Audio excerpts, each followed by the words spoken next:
ቀንሰውና እዚህ ጋር ፓስታው የሆነ ጥጥት ስለሚያደርገው ቅድም ውሃ የሆነ ፈሳሽ ነገር የነበረው አሁን ፈሳሽ ነገር የለውም። ቆንጆ ሆኖ በስሏል።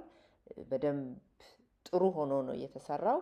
እንደዚህ አይነቱን በልታችሁ አጠግቡም። በጣም ቆንጆ ነው።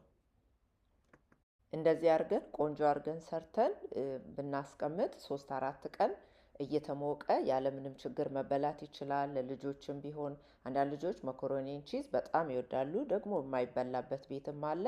ግን እንደዚህ አድርጋችሁ ከሌላ ነገር ጋር እየቀላቀላችሁ ከአትክልት ጋር እየቀላቀላችሁ ከሌላ ከስጋ ጋር እየቀላቀላችሁ ለልጆችም ብትሰጡ አንድ ራሳችን ሁሌም የምናዘጋጀው ነገር የምንጨምርበትን የምንቀንሰውን የሚመጥነንን ነገር ስለምናውቅ ሁሌም የተሻለ ይሆናል። ስለዚህ እንደዚህ አድርጋችሁ ሰርታችሁ ሞክሩ። አብራችሁኝ ስለነበራችሁ በጣም አመሰግናለሁ። ሰብስክራይብ